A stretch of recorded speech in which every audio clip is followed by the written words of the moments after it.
বলতে গেলে আমি প্রথম থেকে যদি বলি যে আমার তখন 4.5 থেকে 5 বছর ঢাকা সেন্ট্রাল জেল কোয়ার্টারে থাকতাম। আমার মা চাকরি করতেন। তো জানালায় উঠে দাঁড়ায় দাঁড়ায় রাস্তা দেখতাম। হঠাৎ দেখি মানুষের মিছিলের, তখন তো মিছিলও বুঝি না ভালো করে, একটা মিছিল যাইতেছে, জানালা দিয়ে চেহারা রাখলাম, দেখলাম বাঁশের আগায় একটা রক্তমাখা জামা, রক্তমাখা। তো ওখানটা মিছিল করতেছে আর স্লোগান দিতেছে, রাষ্ট্রভাষা বাংলা চাই, নুরুল আমিনের কল্লা চাই। নুরুল আমিন বলতে আমাদের এক বাঙালি ছিল, জিন্না, মোহাম্মদ আলী জিন্না যখন বলছিল যে Urdu shall be the national language of Pakistan, এটাকে সাপোর্ট করেছিল নুরুল আমিন।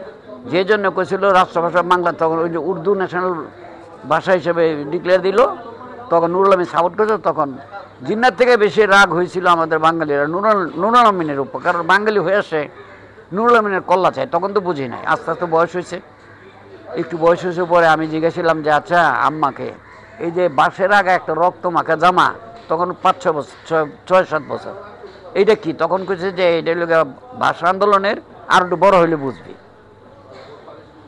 তারপর আস্তে আস্তে বড় হইলাম, সব জানলাম, বুঝলাম।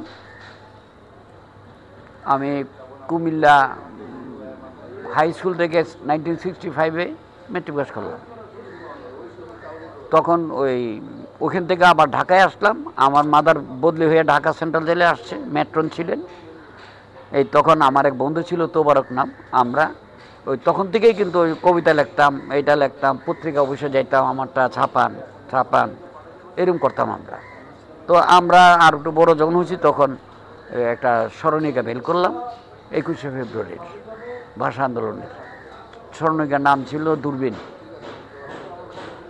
তো ওইটা লিখলাম, ওইটা আমরা ছাপালাম। ঢাকাতে কষ্ট বেশি, আমার বাড়ি আমার বন্ধুর বাড়ি দুজনেরই ব্রাহ্মণবাড়ি। আমরা ব্রাহ্মণবাড়ি এক প্রেসে গিয়া, তখন তো আর মানে ডিজিটাল ছিল না, ওই যে বক্স বানায় লেখা সরেওর একটা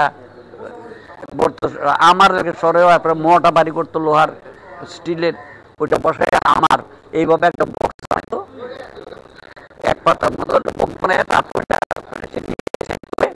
তারপরে ওইটা ছাপাইতো। ওইরকম করে আমরা একটা ম্যাগাজিন বের করলাম। বের করে আমরা ঢাকায় চলে আসলাম 21শে ফেব্রুয়ারির আগের দিন রাত্রে। আইসা ভোরবেলা আমরা ওই ইয়েতে শহীদ মিনারে গেলাম, লোকজন আস্তে আস্তে ফুল দিতেছে, আর লোকজনকে আমরা ম্যাগাজিনগুলো দিতাম, বেশি নাই, বিক্রি করে নেয়, আমরা হাতে হাতে দিতাম। তারপরে 52 থেকে 72 এরকম করে অনেক স্মরণিকা বের করেছি। এগুলি নিয়ে ভাষা আন্দোলনের প্রতি যা ঘটনা ছিল আমরা ভালো করে রপ্ত করলাম, পড়াশোনা করলাম।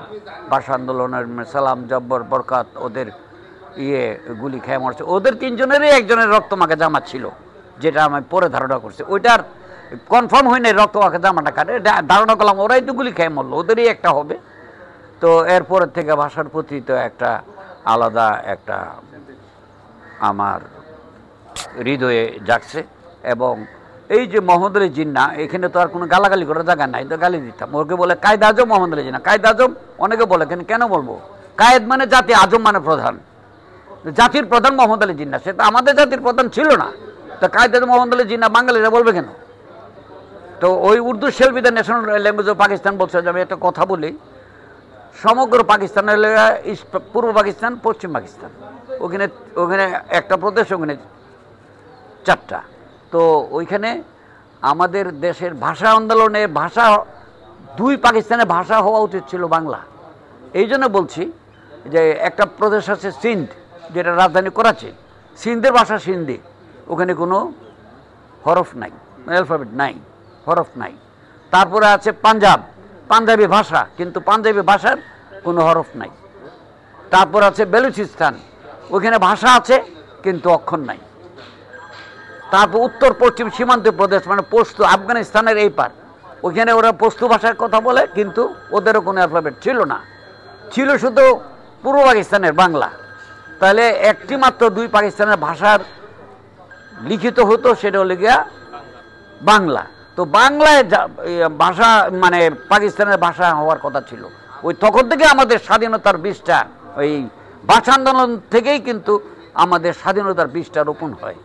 এই তখন থেকে কিন্তু আমরা ভিন্নভাবে, মানে ওরার ভাষা আমরা কথা বলবো কেন, হিন্দি ছবি আসতো, উর্দু ছবি আসতো, আমাদের দেশের পরিচালকরা এই আব্দুল জব্বার খান সাহেব 52 না কততে আমাদের ওই মুখোমুখি তৈরি করছে, ওখান থেকে বাংলা চলচ্চিত্র তৈরি বানাচ্ছে, সেখানে বাংলা চলচ্চিত্র বাংলা ভাষার প্রতি মানুষের একটা ভালোবাসা নতুনভাবে জন্মাচ্ছে। এখান থেকে এই ভাষা আন্দোলনের বীজটা যেখান থেকে রোপণ হয়েছিল সেটা আমি বললাম।